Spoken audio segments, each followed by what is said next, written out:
جو لوگ اخبارات پہ نظر رکھتے ہیں وہ تو رکھتے ہی ہیں، لیکن جو نہیں رکھتے ہیں ان کے واسطے بھی بیان کر رہا ہوں۔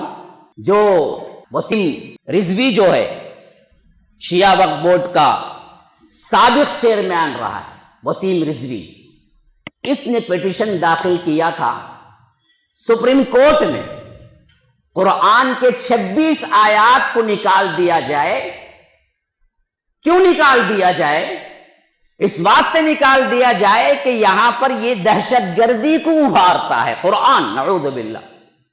اور اللہ کے رسول صلی اللہ علیہ وسلم کے بعد ابو بکر و عمر کے دور مبارک میں یہ لوگ ان آیتوں کو ایڈ کر لیے، یہ قرآن میں نہیں تھے۔ اس پیٹیشن کے بعد پورے عالم اسلام میں جو غصہ پھوٹا، جو کچھ کارروائیاں ہوئی، وہ تو آپ کے سامنے ہوگا جو اخبارات پڑھتے ہیں۔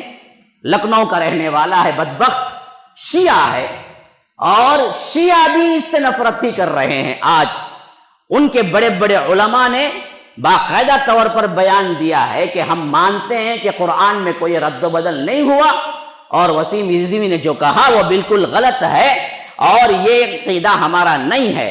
لیکن اس کا اثر جو پڑا وہ اثر ہے عام انسان پر، خواہ وہ کوئی بھی مذہب کا ماننے والا ہو۔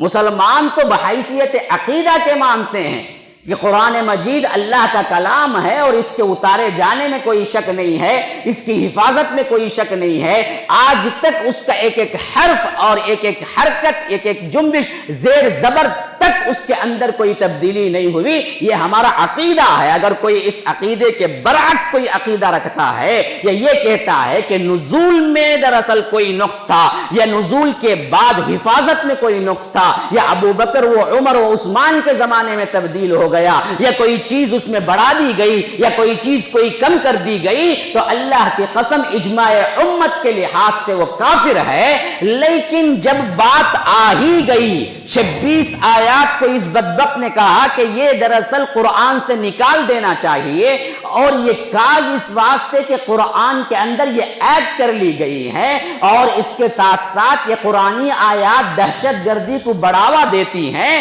تو آج ہم پر ضروری ذمہ داری بنتی ہے کہ ہم عوام کو متنبہ کریں، ہم بتلائیں کہ آج بھی وہی معاملہ جو اللہ کے رسول صلی اللہ علیہ وسلم کے دور مبارک میں یہودیوں نے کیا، نصرانیوں نے کیا، مشرکین مکہ نے کیا، دشمنان اسلام نے کیا، کہ قرآن کو مشکوک بناؤ، قرآن کو پڑھنے سے روکو۔ وقال الذین کفروا لا تسمعوا لهذا القرآن والغوا فیہ لعلکم تغلبون، کہ جب قرآن کو پڑھا جائے تو تم شور مچاؤ، تم آوازیں بلند کرو، اس واسطے کہ یہ لوگ قرآن کو سن نہ سکیں، قرآن پر کیا ہے تم غالب آ جاؤ۔ اور قرآن کا انکار کرنے والے مشرکین جتنے تھے، وہی معاملہ 1400 سال سے آج تک چلا آ رہا ہے۔ ابو لہب جیسے شیطانوں میں کا ایک شیطان ہی وسیم رضوی بھی ہے، ابو جہل جیسے شیطانوں میں کا ایک شیطان ہی وسیم رضوی بھی ہے، اور اس عقیدے کے ماننے والے ہر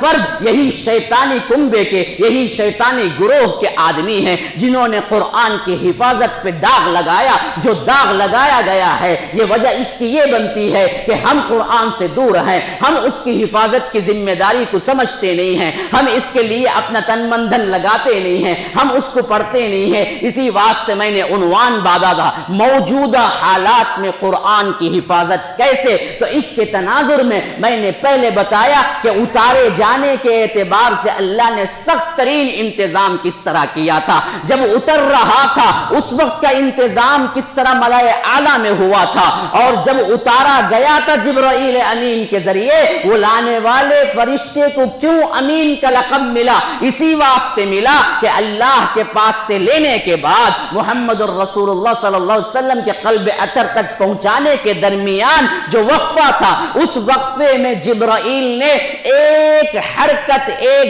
زیر، ایک زبر بھی رد و بدل نہیں کیا تھا۔ اسی واسطے حضرت جبرائیل کو روح الامین کا لقب ملا۔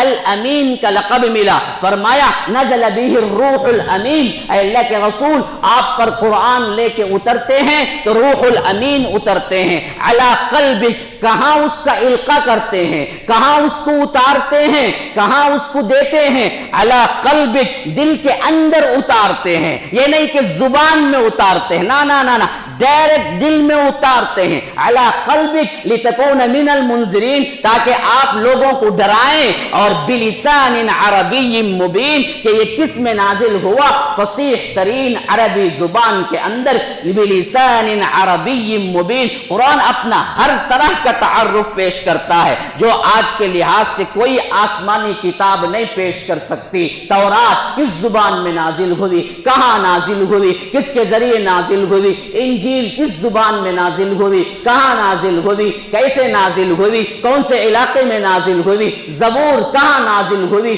کس زبان میں نازل ہوئی، کس علاقے میں نازل ہوئی، کوئی نہیں بتا سکتا۔ اسی طرح ہندوؤں کے وید ہیں، اپنشد ہیں، اسی طرح دوسری کتابیں مذہبی ہیں۔ اللہ کی قسم کھا کے کہتا ہوں، دوبارہ اور سہبارہ اللہ کی قسم کھا کے کہتا ہوں، کوئی آسمانی کتاب یا کوئی مذہبی کتاب یہ چیلنج نہیں کر سکتی اسی کتاب کے اندر سے اس کتاب کا تعارف پیش کر دیا جائے کہ وہ کتاب کیا ہے۔ لیکن قرآن ایک ایسی کتاب ہے جو کتاب کے اندر اپنا پورا تعارف کرتی ہے کہ قرآن سے پوچھو کہاں نازل ہوا تو ان اول بیت وضع للناس للذی ببکہ مبارکا وہدی للعالمین، مکے کے اندر نازل ہوا۔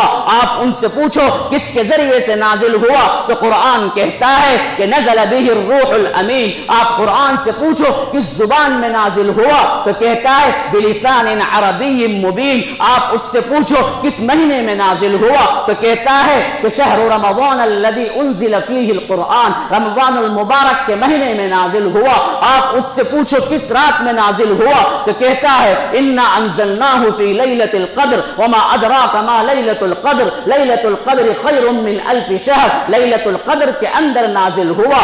آپ اس سے پوچھو کہ قرآن کا نام کیا ہے، اللہ کہتا ہے ان ھذا القرآن یہدی للتی ہی اقوم، یہ قرآن ہے، یہ قرآن ہے جو لوگوں کی ہدایت کے لیے نازل ہوا۔ آپ اس سے پوچھو اس کی حفاظت کیسے کی جا رہی ہے تو اللہ کہتا ہے لا تحرک به لسانک لتعجل به ان علینا جمعہ وقرآنہ فاذا قرأناہ فاتبع قرآنہ ثم ان علینا بیانہ، کہ اللہ کے رسول صلی اللہ علیہ وسلم پہ وحی اترتی تو وحی جیسے ہی پڑھتے، وحی جیسے ہی نازل ہوتی، اللہ کے رسول بھول جانے کے ڈر سے زبان سے پڑھنا شروع کر دیتے، زبان سے پڑھنا شروع کر دیتے۔ تو اللہ نے کہا، اللہ نے آیت اتاری قیامہ کی، قیامت تک کے لیے بھی وہ آیت محفوظ ہو گئی قرآن کے اندر، فرمایا لا تحرک به لسانک لتعجل به، اے اللہ کے رسول جب جبرائیل آپ پہ قرآن لے کے نازل ہو اور پڑھ کے آپ کے قلب پہ نازل کر رہے ہوں تو اس وقت آپ اپنی زبان سے نہ پڑھیے، اپنی زبان سے پڑھنے کی ضرورت نہیں ہے، کیوں؟ تم بھول ہی نہیں سکتے، اس کی حفاظت میری ذمہ داری ہے، اس واسطے جلدی جلدی مت پڑھیے۔ لا تحرک به لسانک، اپنی زبان کو حرکت مت دیجئے، لتعجل به، جلدی مت کیجئے، کیوں؟ ان علینا جمعہ وقرآنہ، مجھ پر ذمہ داری ہے اس کو اتارنا بھی، اس کو جمع کرنا بھی، اس کا بیان کرنا بھی میری ذمہ داری ہے۔ کس کی؟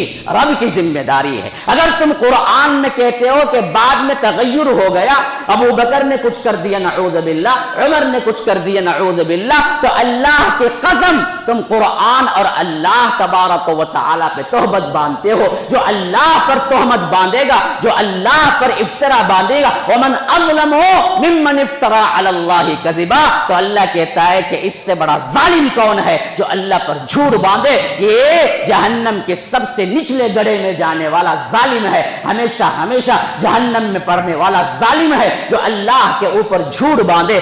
اس جیسے اور ایپیسوڈز اور دروس کے لیے MSLI TV آپ کے تعاون کا مستحق ہے۔